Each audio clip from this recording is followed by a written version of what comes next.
बातमीपत्राला सुरुवात करूयात। मनसे आणि शिवसेना उबाठा उमेदवारांसाठी अमित ठाकरे देखील प्रचाराच्या रणधुमाळीत उतरलेत।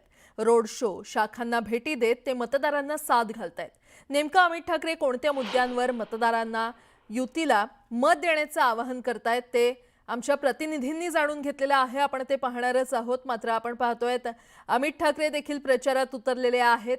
त्यांचं नेमका विकासाचं विजन काय आहे ते आपण पाहणार आहोत। मनसे आणि शिवसेना उबाठा उमेदवारांसाठी अमित ठाकरे हे प्रचाराच्या रणधुमाळीमध्ये उतरलेले आहेत। आदित्य ठाकरे यांच्यासोबतच अमित ठाकरे देखील उमेदवारांसाठी जोरदार प्रचार करतायत, रोड शो काढतायत, शाखांना भेटी देत ते मतदारांना साथ घालतायत।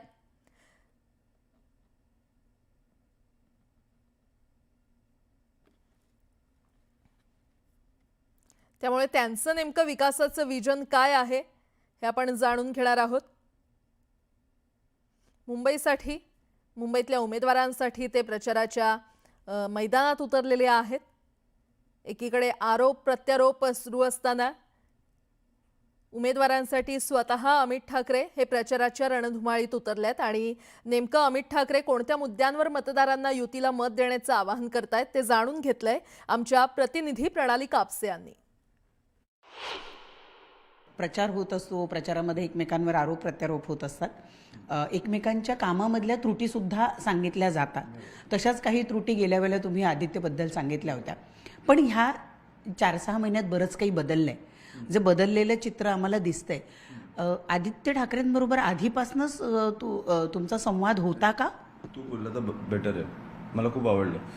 हां, सो माझा संवाद आधीपासून म्हणजे खूप आधी होता।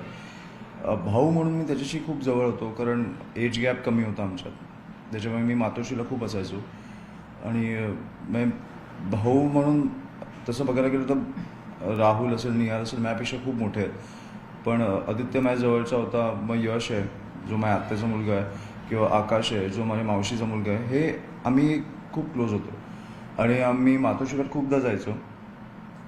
तर तेव्हा तो बॉन्ड होता। त्याच्यानंतर जेव्हा तो तुटला, जेव्हा मी माझ्या वडिलांना बघितलं, आणि ते वाद आपल्या सगळ्यांसमोर आहेत, 20 वर्षाचे वाद, पण मला वाटतं की आत्ता जे ते दोन भाऊ चुकले ते एका खूप मोठ्या मुद्द्यावर चुकलेत, जे एकत्र आले। कारण इतके वर्ष होते, इतक्या वेळेला प्रयत्न झाले, मला वाटत नाही की तेव्हा मला वाटत नाही की ती वेळ होती, तो काळ होता, ते नशीब होतं।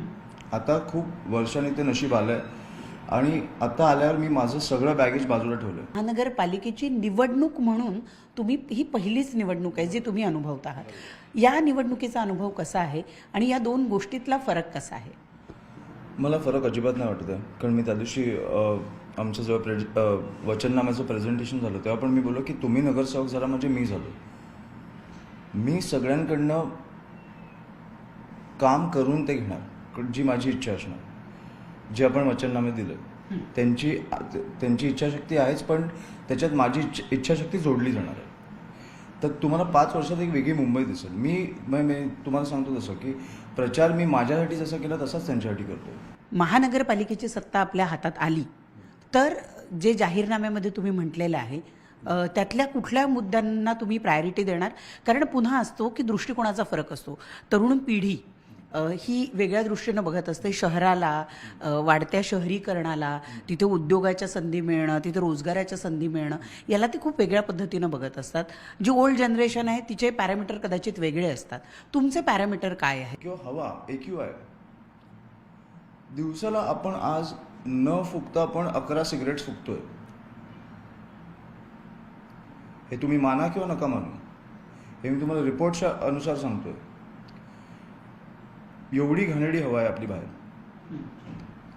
आपण आपल्या अंगात ही हवा जाते, तर तुम्ही विचार करा लहान मुलांचं काय होत असेल, ज्येष्ठ नागरिकांचं काय होत असेल। ह्याच्यावर काम नको का करायला? मैदानं ही तरुणांना मिळायला नको का? जे आपण जेनझी बोलतो ते जास्तीत जास्त देश सोडून का चालले? कारण त्यांना इकडे आशाच नाही दिसत आहे। बरं, मुंबईसारख्या शहरात तुम्हाला आशा नाही दिसली तर मग कुठे दिसणार? अमित ठाकरे यांनी जो विश्वास वर्तवलेला आहे त्याच विश्वासाला मतदार कशा पद्धतीनं प्रतिसाद देतात हे खरं तर आपल्याला 16 तारखेला कळणार आहे। व्हिडिओ जर्नलिस्ट हर्षद सह प्रणाली कापसे, न्यूज 18 मराठी.